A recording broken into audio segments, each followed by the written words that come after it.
Hola a todos, bienvenidos. Mi nombre es Demian. En este episodio vamos a hablar de ecología de invasión de insectos forestales con Victoria Lanchner. Vicky es investigadora adjunta de CONICET en Argentina y trabaja en el grupo de ecología de poblaciones de insectos de INTA Bariloche. Bueno, estamos hoy con Vicky. Muchas gracias, Vicky, por acompañarnos. ¿Cómo estás? Hola Demian, ¿cómo andás? Un gusto estar acá con vos hablando. Buenísimo. Vamos a hablar hoy entonces de invasión de insectos forestales. Antes de entrar un poquito en ese tema, Vicky, contanos una breve descripción general de lo que haces y en qué te especializás. Bueno, yo soy bióloga, soy argentina. Actualmente soy investigadora adjunta del CONICET en Argentina y bueno, me dedico a la investigación científica. Mis intereses de investigación básicamente se centran en la ecología de poblaciones y ecología de invasión de insectos forestales, con foco en entender los patrones y mecanismos que operan durante las distintas fases de invasión de las especies exóticas, el establecimiento, la introducción, el establecimiento y la propagación de las especies, y con foco en entender estos procesos a distintas escalas, desde escalas muy locales o regionales a escalas grandes, globales, intercontinentales. Bueno, y el fin último de mis estudios es poder predecir el riesgo de invasiones biológicas y aportar al manejo de las especies invasoras ya establecidas. Sí, sobre todo además un tema que ha tenido bastante relevancia en las últimas décadas con los aumentos, esos exponenciales que siempre hablamos de movimientos de comercio, containers y todo eso que obviamente que las tasas de introducción se han incrementado en todas las regiones del mundo, no solamente a lo que nos afecta a nosotros en el Cono Sur, Argentina, Uruguay, Brasil, pero también en otras regiones. Y estás localizada en Bariloche, Argentina. Contanos un poquito de ese laboratorio, qué es lo que se dedica, y me imagino que también va a haber otros perfiles, no solo los que trabajan en ecología de invasión. Contanos un poquitito de eso. Sí, exacto. Bueno, yo trabajo en el grupo de ecología de poblaciones de insectos. Es un grupo que pertenece al IFAB, que es el Instituto de Investigaciones Forestales y Agropecuarias de Bariloche. Es un instituto de doble pertenencia del CONICET y del INTA Bariloche. En ese grupo básicamente estudiamos diversos aspectos de la ecología de insectos de importancia, importancia más que nada económica, pero también puede ser ecológica, y particularmente nos focalizamos en plagas forestales y o agrícolas. Y desde este grupo se abordan investigaciones desde distintas disciplinas como la ecología de poblaciones, ecología de invasión, ecología química, ecología comportamental de los insectos, todos con el objetivo de aportar al manejo y control de estos insectos, ¿no? Desde la investigación. Perfecto. Y contanos un poquitito, hablabas de que tu tema es ecología de invasión. eh, ¿Qué significa un poco eso? Hoy hablabas que había como diferentes etapas de lo que es invasión de insectos forestales. Contanos un poquito qué son exactamente especies invasoras y cuáles son esas etapas de invasión.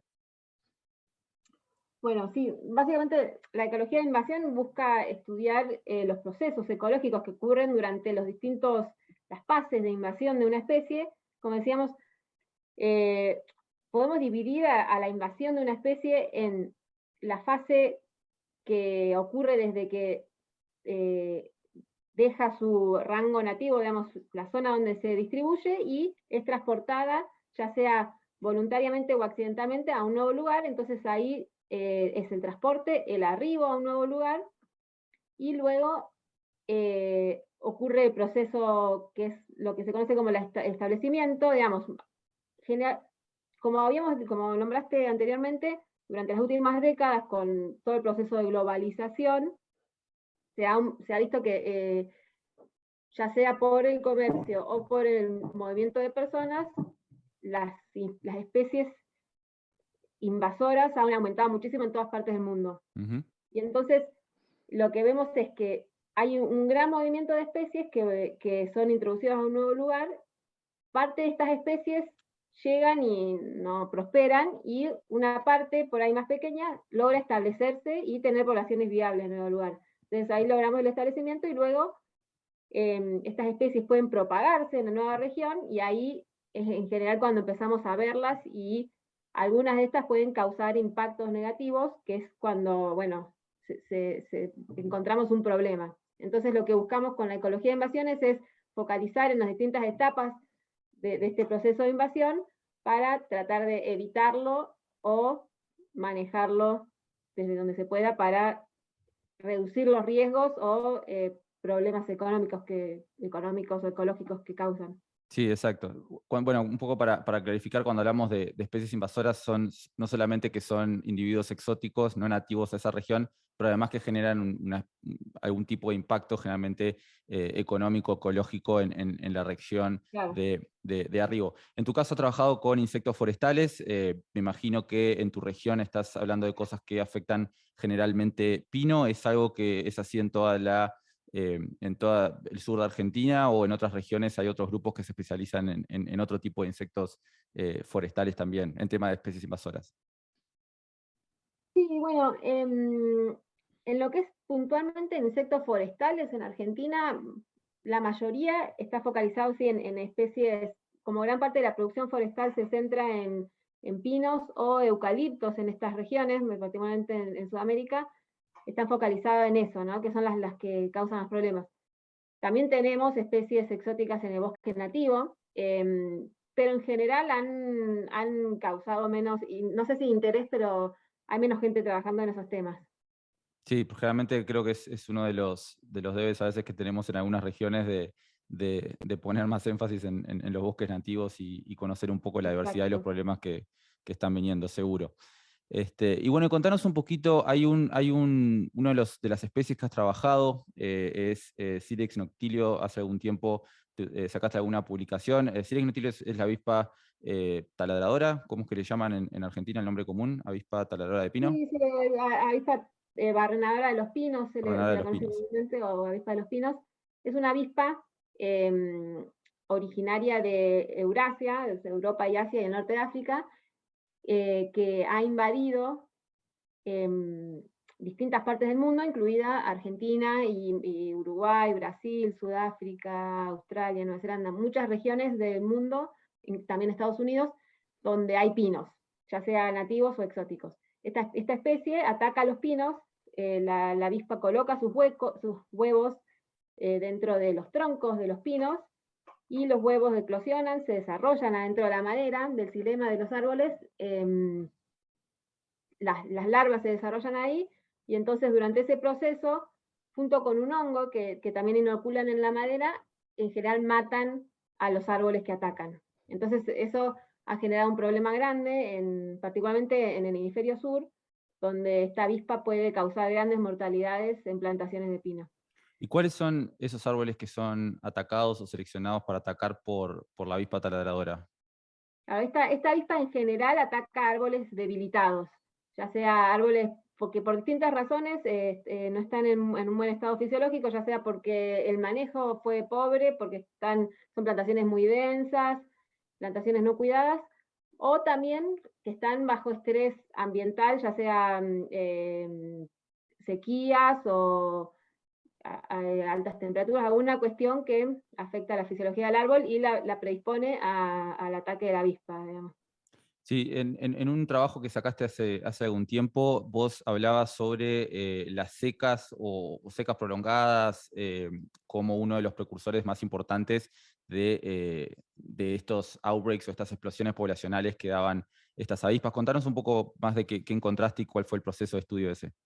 Claro. Bueno, sí, justamente un patrón interesante que tiene esta avispa es que en general se encuentra a densidades poblaciones bajas, poco perceptible, y ataca árboles debilitados, generando poco impacto, digamos, los árboles que ya se estaban muriendo.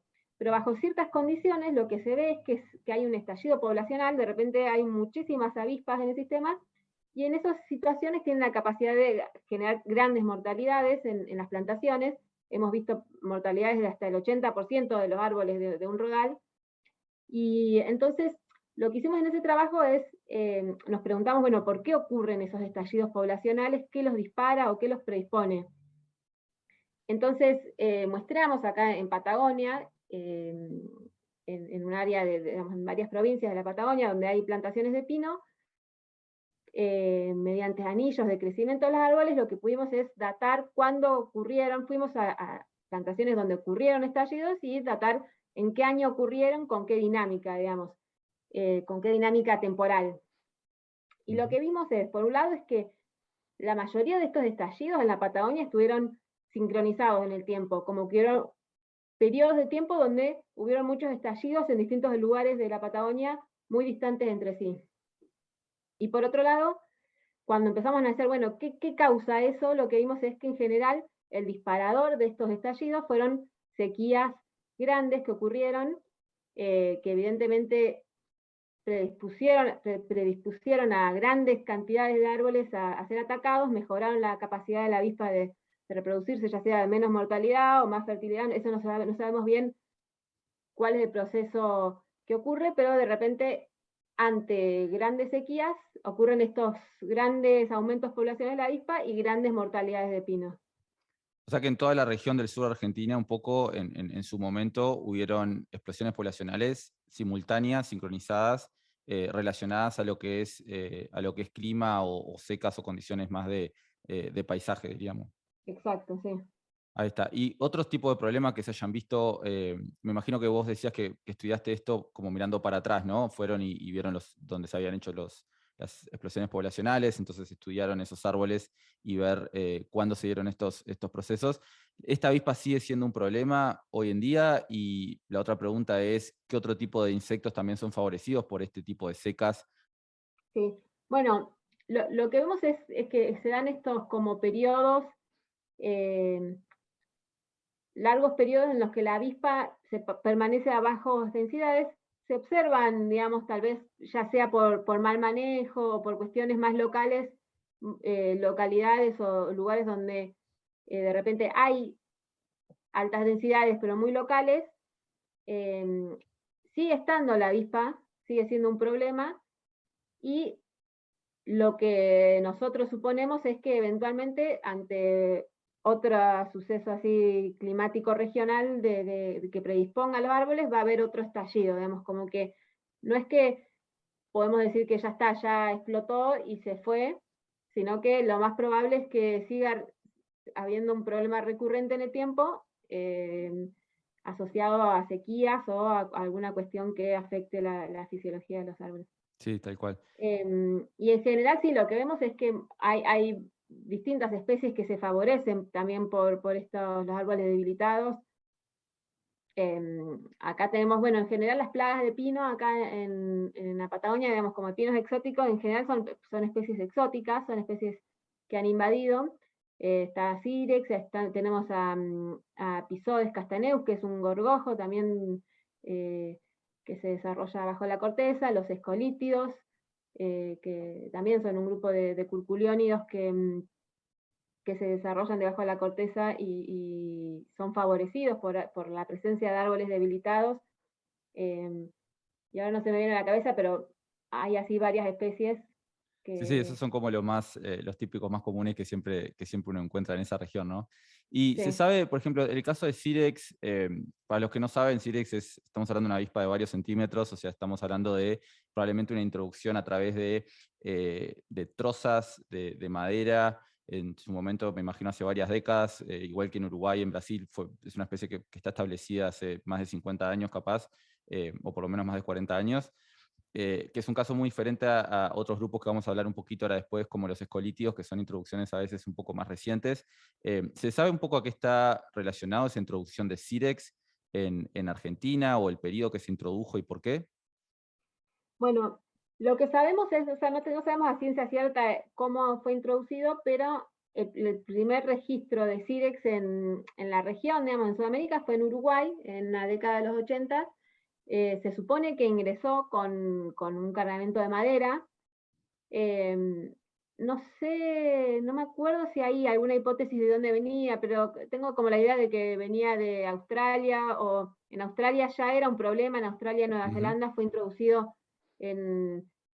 a principios de los 900 o a mitad de década, y fue un problema muy grande allá, que luego se dispersó a distintas regiones forestales de Sudamérica, de África, digamos, de Sudáfrica particularmente, y en general lo que se ve es que estuvo asociado al incremento de la superficie deforestada en estas regiones. Entonces, en la década de los 60, 70, 80 aumentó muchísimo la superficie plantada de pino en las regiones de Sudamérica, y ahí, evidentemente, la avispa tuvo la oportunidad de encontrar un hábitat adecuado e invadir. Bueno, el primer registro en Uruguay, obviamente no se sabe bien porque toda esa zona de Uruguay, el norte de Argentina y el sur de Brasil hay mucho pino y mucho comercio también, entonces podría haber entrado por cualquiera de esos países. Luego se registró en muy poco tiempo en los distintos países y se empezó a ver que se empezó a dispersar hacia el sur de Argentina y más recientemente, en 2001, por ahí, a Chile. Y también llegó a América del Norte, Estados Unidos y Canadá. Sí, acá un poco en el noreste de Estados Unidos está establecida, pero bueno, hay tantas especies también de cirícidos, que es el grupo del Cirex, que en realidad hay tanta competencia con otras especies nativas que en realidad no llegó nunca a crecer en poblaciones tan grandes como para generar explosiones. Creo que en su momento la gente esperaba que fuera bastante catastrófico, y la realidad es que a veces hasta incluso cuesta un poquito encontrarla en los bosques acá, porque hay muchas otras especies que también colonizan estos pinos como estresados, y es un poquito más difíciles. Creo que incluso habían sacado unos trabajos en Sudáfrica donde hablaban que esos hospederos colonizados por escolitios o otros escarabajos de corteza competían fuertemente con el Cirex, no solo a nivel del insecto en sí, pero también los hongos asociados. Entonces, un poco era complicado la colonización posterior a otros individuos. Entonces, pasa un poco esas interacciones también. Es un caso muy interesante el de Cirex porque es una especie que en su rango nativo, en Europa y en Asia, no se la considera, o sea, prácticamente no se la conoce porque no genera daños, no es importante, es una especie secundaria que causa prácticamente ningún daño. Cuando fue introducido al hemisferio sur, empezando por Australia, Nueva Zelanda y luego distintos países, empezó a generar grandes problemas. Y es eso que decís, en Estados Unidos se tenía mucho miedo que sea introducida justamente por todo lo que se había visto en el hemisferio sur, y no fue un problema. Entonces, ahí es interesante ver cómo en esto de las invasiones biológicas tienen mucha importancia las interacciones con las comunidades que hay en el lugar. La diferencia que hay entre el hemisferio sur y América del Norte es que los pinos en América del Norte son nativos y tienen toda una comunidad de enemigos naturales ya muy compleja. Exacto. Mientras que en el hemisferio sur son todas plantaciones donde originalmente no habían plagas, estaban libres, el recurso libre para cualquier insecto que fuera introducido a que lo explote, digamos. Entonces, sí, totalmente. Es muy contexto dependiente. Totalmente. Y una de los grupos que un poco se ha introducido más recientemente, o sea, Cirex fue hace varias décadas, obviamente una especie bastante grande y que, bueno, en su momento se movía mucho material vegetal, como bien decías vos, cuando se estableció el pino, pero hablando un poquito de especies más recientes, por ejemplo, grupos como los escolítidos, que son escarabajos de corteza, que son insectos bastante más chicos, más crípticos, más difíciles de detectar capaz en los contenedores, han sido uno de los grupos más exitosos que han colonizado nuevos ambientes, no solo en la región del Cono Sur, sino en varios continentes y en varias regiones del mundo. Contanos un poquito qué son los escolítidos, y bueno, ahí obviamente que podemos hablar largo y tendido, es un grupo que los dos hemos trabajado bastante, pero contanos un poquito qué son los escolítidos y esto de que son invasores exitosos y el por qué. Sí, bueno, el grupo de los escolítidos, como decís, es un grupo también muy interesante desde de la ecología de invasiones, pues son estos insectos muy chiquititos, unos escarabajos, un grupo muy diverso, hay más de alrededor de 6.000 especies de escolítidos en el mundo, y podemos dividirlo en dos grandes grupos que ya se alojan abajo de la corteza, digamos, y se alimentan del floema de los árboles, o los escarabajos de ambrosía, que se alimentan de hongos que inoculan ellos en general en el xilema del árbol. Estas especies son muy buenos invasores porque, por un lado, al ser tan chiquitos y al desarrollar gran parte de su ciclo de vida dentro de la madera, pueden viajar escondidos en madera, ya sea madera rollizos para la producción en general, digamos, o madera de embalajes, que se usa muy ampliamente, embalajes de madera en el comercio internacional. Y al ser tan chiquitos es muy difícil de verlos, entonces viajan muy cómodamente y son introducidos fácilmente a distintas regiones. Sí, además esos Eh, embalajes típicamente se hacen con madera o árboles de muy mala calidad, en el hecho de que son árboles que no sirven o no son de buena calidad para ser aserrado, entonces típicamente son los árboles estresados o que nadie presta atención, eso se corta, se hacen los pallets y eso se manda en los contenedores y realmente a menos que tengas el ojo muy entrenado para detectar, estamos hablando de orificios de 1 milímetro en muchos casos, es difícil de identificar y de reconocer tempranamente, ¿no? sí, tal cual. Es como una situación ideal para estos bichos para ser transportados. Tal cual. Y además, otra característica que tienen es que hay, no todas las especies, pero hay varias especies de este grupo que han causado grandes daños en bosques del mundo. Particularmente donde más se ha visto daños es en el hemisferio norte, tanto en Europa, Asia y como América del Norte. Eh, pero también entonces se le ha puesto mucho foco a estudiar estas especies por el riesgo ecológico y económico que pueden causar sobre los bosques. Sí, hay un ejemplo muy típico acá en Estados Unidos, un escarabajo de ambrosía, Sileborus glabratus, que se le llama el escarabajo de ambrosía del laurel rojo. Estoy traduciendo a la vez, a ver si me sale.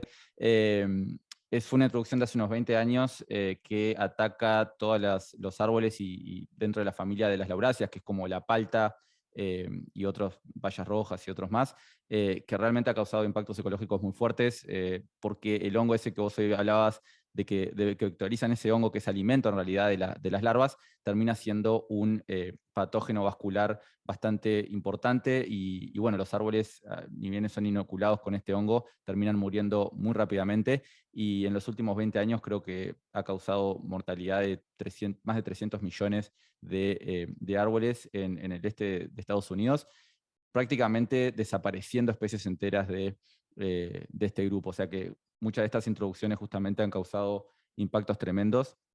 Y una cosa que tienen, hoy comentabas, ¿no? Estos escolítidos son de tamaño pequeño, viajan adentro de la madera. El hecho que vengan con ese hongo simbionte también los hace ser súper polífagos, ¿no? O sea, no importa qué hospedero estén atacando, sino que precisan ciertas condiciones de humedad para que el hongo prospere, entonces eso los hacen ser específicos para una familia o un grupo de familias incluso de árboles. Entonces, justamente por eso han sido muy buenos invasores. Y bueno, y otra cosa también interesante es un poco de su biología reproductiva, ¿no? Las hembras no precisan, generalmente cuando hoy hablabas del establecimiento, ¿no? Para esos bichos establecerse muchas veces tienen que encontrar una pareja para reproducirse. En este caso, las hembras que son diploides, tienen este sistema de haplodiploide, donde hembras diploides, machos haploides, no precisan tener a la pareja sexual para poder establecer una nueva población, entonces cada escarabajito que llega en un container puede arrancar una población nueva, ¿no? Creo que toda esa combinación de características lo ha hecho que creo que fue en las últimas décadas que también empezamos a prestar más atención. Estos grupos han como explotado de cierta manera en Sudamérica. Sé que en Argentina se han reportado muchas especies nuevas y en la región también, ¿no? Sí, tal cual. Todos estos atributos, ya sea de su biología o sus atributos biológicos, digamos, como las condiciones que le hemos dado los seres humanos para transportarlas a todos lados, las han hecho como un potencial invasor muy grande y con también este riesgo que tienen, que me parece interesante también nombrar, que así como decís que transportan sus hongos y que muchas veces estos son patógenos, también lo que ocurre es a veces que se unen a hongos que no, tal vez que no estaban no, de otra región del mundo, digamos, se encuentran con un nuevo hongo que transportan y pueden causar un daño mucho más grande de lo que se esperaba en base a lo que se veía su rango nativo. eh, Tal por cual, eso es como tienen tal un cual. potencial de daño muy grande. Sí. Y vos trabajaste no hace mucho tiempo justamente en este patrón de distribución de varias especies de escolítico, un poco poniendo foco en Argentina también, ¿no? Pero que de cierta manera no estaba explicada ese patrón de distribución por clima o área forestada, sino por volumen de comercio. Contanos un poco eso, cómo ese trabajo de qué va. Sí, bueno, este es un trabajo que hicimos salió publicado en 2020, creo, junto con Juan Corley y Jan Liebsold. Y básicamente lo que hicimos es recopilamos información de todos los escolítidos que han sido reportados como invasores en distintas partes del mundo. Y para esos escolítidos determinamos, por un lado, describimos de dónde son nativos, dónde han invadido, y por otro lado, buscamos variables que pudiesen predecir el patrón de invasión o explicar, digamos, el patrón de invasión observado. Entonces, básicamente lo que encontramos es, ahora no me acuerdo el número exacto, pero era alrededor de 130 especies que se han registrado como invasoras en distintas partes del mundo. La mayor fuente, o sea, el origen de la mayoría de estas especies es de la región de Europa, Asia y el norte de África, lo que se conoce como la región paleártica, y también la indomalaya, digamos, India y Malasia y el sudeste asiático.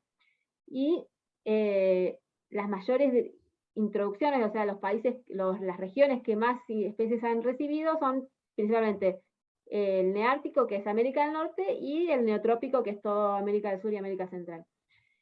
Y entonces, bueno, cuando nos pusimos a investigar, bueno, qué podría causar ese patrón, buscamos variables como el área de bosques de cada región, como una estimación del hábitat disponible en cada región, factores climáticos, la similaridad climática entre la región donante, digamos, de especies, o la que enviaba las especies, y la receptora, el volumen de comercio entre las regiones, y también cuestiones del número de especies de escolítidos presentes o nativos de cada región, como a ver si había alguna especie de resistencia biológica en las distintas regiones.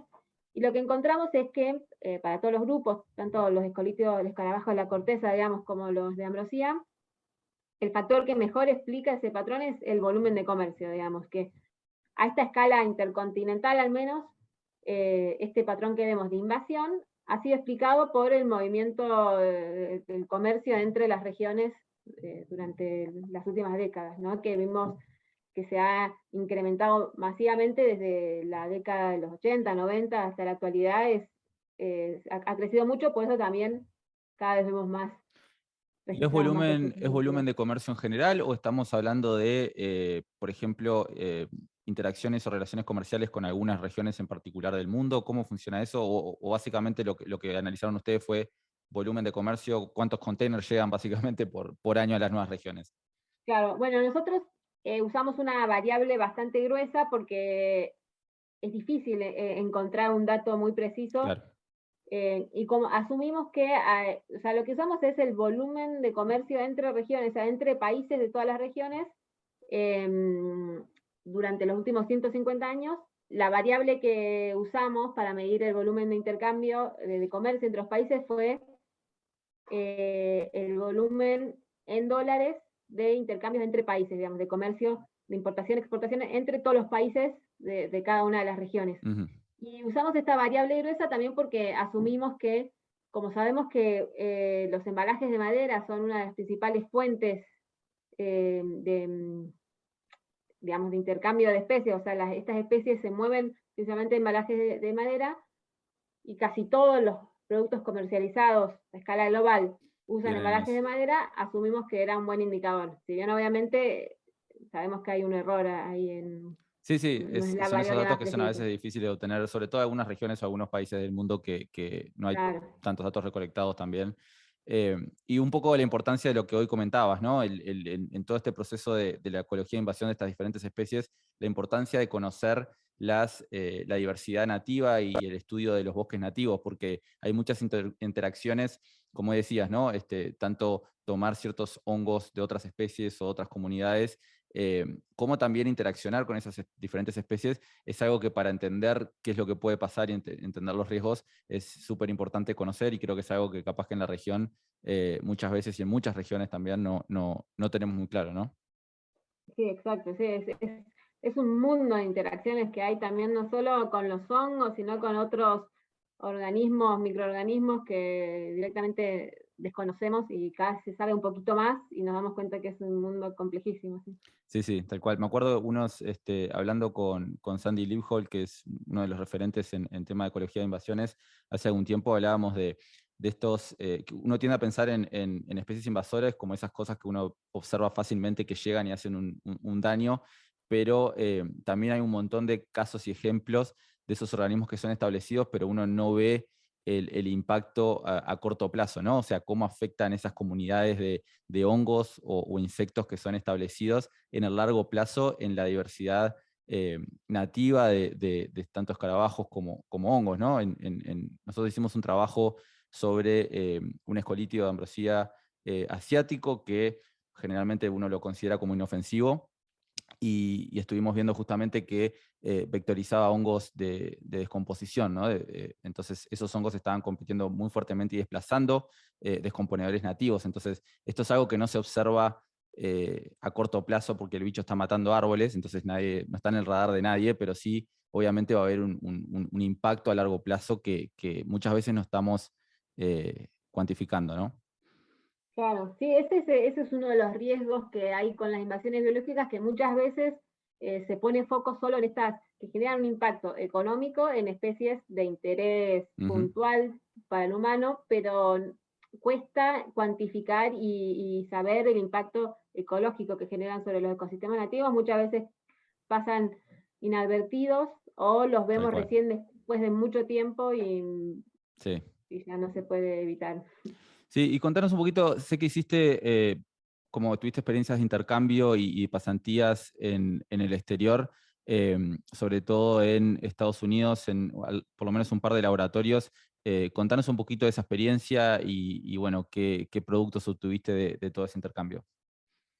Sí, bueno, en 2015 obtuve una beca del CONICET para hacer una estadía en el exterior, Ujú. que fui a trabajar con Sandy Liephold, que contabas que es, bueno, es un referente en el estudio de los insectos invasores, insectos forestales invasores, y bueno, él trabaja en el Servicio Forestal de Estados Unidos, en West Virginia, y bueno, estuve varios meses trabajando con él, 3 meses si no recuerdo mal, eh, y estuvo, bueno, la verdad la experiencia estuvo buenísima porque ahí logramos establecer, si bien ya interactuábamos con él a distancia, ¿no? Yo cuando empecé a trabajar en el laboratorio donde estoy trabajando ahora con mi postdoc, Ujú. empezamos a hacer algunas cosas con él.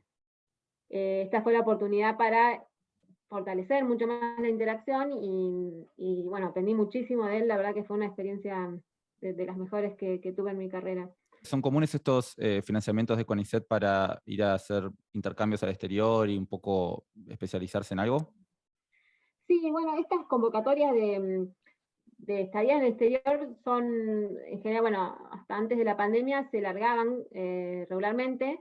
Lo que te piden, digamos, es que tengas algún laboratorio y un Asociado. proyecto o un plan asociado para trabajar.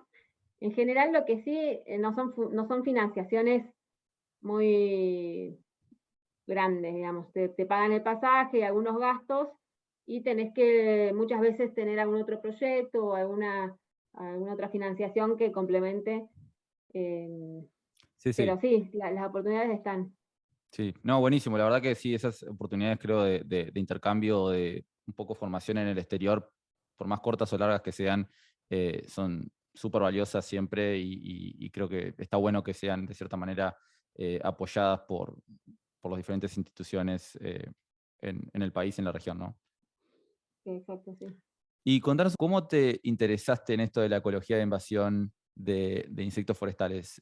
¿Sabías enseguida cuando arrancaste tu carrera que querías hacer esto o fue algo que un poco fuiste descubriendo y se desarrolló a medida que estudiabas y te formabas? La verdad sí, es algo que fue como evolucionando, no es, yo nunca tuve así como muy Sí, fijo, sí. siempre estuve abierta a distintas oportunidades. Lo que siempre sí me gustó y me interesó es la ecología, estudiar esto de las interacciones, digamos, de las especies con el medio ambiente y entender procesos ecológicos. Y también siempre, bueno, los sistemas forestales también, por el lugar donde yo vivo, siempre estuve muy vinculada con los sistemas forestales y, y siempre me interesó esa interacción que hay entre los temas más básicos, la investigación básica y el avance del conocimiento y de la ciencia y la teoría con cuestiones más aplicadas a resolver un problema puntual de importancia actual y que tenga algún impacto, digamos, sobre la sociedad.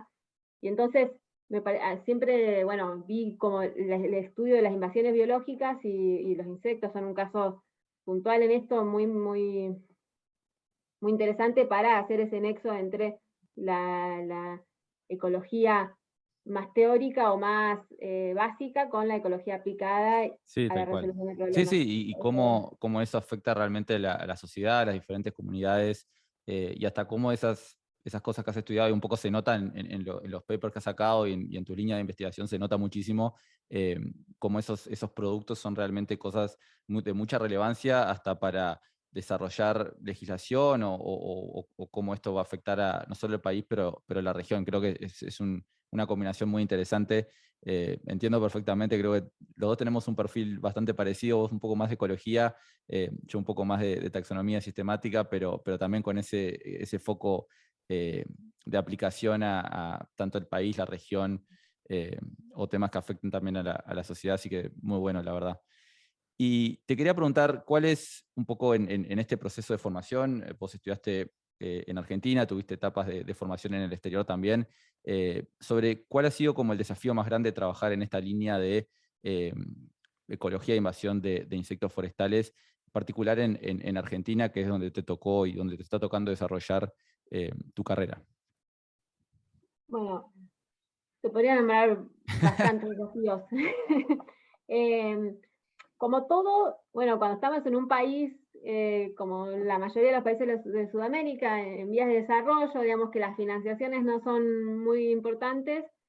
Siempre la financiación es un tema, es conseguir dinero para hacer nuestros estudios, implica un montón de trabajo y también muchas veces cumplir roles capaz que los que quedan un poco, no quedan visibles, ¿no? A la hora de cuando nosotros exponemos Claro. nuestros trabajos, por ahí en comparación con otros países más desarrollados, donde tienen más financiación y tienen más ayuda de campo, ayuda de laboratorio, ayuda administrativa. Bueno, en general el investigador argentino y de países sudamericanos creo es bastante común, se dedica a todo eso a la vez, entonces bueno, ese es un desafío de ser productivo, hacer cosas interesantes, poder poner a prueba preguntas interesantes desde lo teórico, desde lo aplicado, y tener la financiación y el tiempo para poder hacer todo lo que eso implica, ¿no? Todo el trabajo que hay detrás. Sí. Pero bueno, se puede y implica también, creo que en general estamos más adaptados para todas estas situaciones de crisis o de situaciones, adaptarnos al cambio constante, Y a así que buscarle la eso lo vuelta, veo ¿no? Y a buscarle la vuelta siempre creo a buscarle que la es algo que vuelta. todo, sí, tal cual. Y además un poco también la importancia de crear como esas redes de trabajo y con otros países también, para tener esas experiencias de intercambio, de formación, de ver cómo se trabaja en otros lados.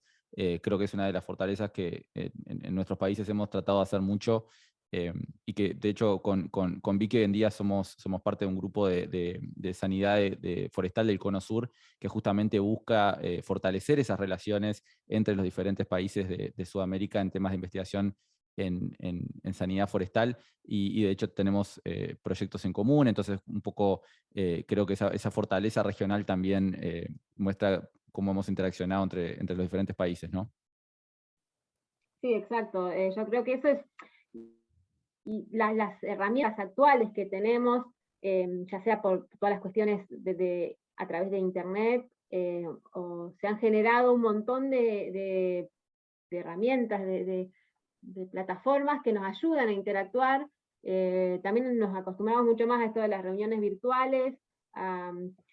Creo que se han generado infinitos espacios de colaboración, ya sea con investigadores locales, regionales o internacionales, que sin duda enriquecen muchísimo el trabajo y nos permiten de alguna manera eh, sumar energía, sumar esfuerzos para lograr esto, digamos, esta interacción que logra algo mejor y también, particularmente con el tipo de sistemas que trabajamos nosotros, las invasiones biológicas y eso, son procesos que ocurren a escalas grandes y que obviamente se pueden estudiar localmente, pero hay entender eso que pasa a una escala más grande y que en general es compartido por países, digamos, estas especies no entienden de límites políticos, poder Exacto. sumar esfuerzos a una escala más grande, la verdad que le da mucho, mucho valor y nos permite entender el sistema de una manera distinta. Sí, sí, sí, Así que exacto, desde ya exacto. las colaboraciones con investigadores regionales e internacionales es algo que lo pongo como una oportunidad que tenemos todos Sí, sí, para sí, exacto, exacto. mejorar nuestra ciencia. Y ahora un poquito para ir cerrando, así no te robo tampoco mucho más tiempo. ¿Pensás si tuvieras que contarle algo a tu, no sé, Vicky, estudiante de maestría o otros estudiantes de maestría que están un poco pensando en trabajar en estos temas o están empezando como a considerar en qué se quieren especializar, gente saliendo recién de carrera, empezando una maestría en la parte de insectos forestales? ¿Qué tip o qué cosa te hubiera gustado saber si tuvieras que empezar esta línea de investigación para esa gente que está un poco en esa decisión de ver qué hace? Sí, bueno, yo creo que por un lado es mirar afuera, digamos, mirar alrededor lo que ocurre y lo que se hace, no limitarnos muchas veces una situación o un problema que tenemos en países, como decía, que en vías de desarrollo, es que hay muchos temas en los que no se estudia o no hay nadie especialistas, entonces muchas veces por miedo, por susto a no meternos en esos temas, vamos a lo seguro o a lo que, digamos, ya se está haciendo. Y me parece que la recomendación es identificar eso que nos interesa, que nos gusta, y si no hay nadie trabajando, siempre hay, yo creo que esto que hablábamos de las colaboraciones con investigadores del exterior, ya sea ir a hacer experiencias en el exterior, eso abre mucho la cabeza y además nos permite formarnos en temas y acceder a la supervisación, digamos, de investigadores experimentados en estos temas que nos interesan, y también colaborar con colegas tal vez que no están en la región, pero no están como nosotros, ¿no? Que están en países cercanos, que nos puede ayudar también a formalizar estos temas de estudio y, digamos, no tenerle miedo. Yo creo que hacer lo que nos gusta Tal cual. y encontrarle la vuelta. Sí, sí, sí, buenísimo, buenísimo, exacto. Totalmente de acuerdo con eso. Vicky, te agradezco un montón por haberte sumado hoy. Contanos dónde puede conectarse la gente si quieres saber más sobre tu trabajo o sobre qué es lo que es tus proyectos y eso. Bueno, pueden encontrarnos al grupo de Ecología de Poblaciones, que ahí está cargada toda la información, digamos, nuestras publicaciones de divulgación, proyectos en los que estamos. Es un grupo, es un sitio de Google que se llama Happy Bariloche. Perfecto, yo lo voy a dejar También abajo igual en la estamos, descripción, así que no hay problema, dejo el link también. después sí, eso, el link.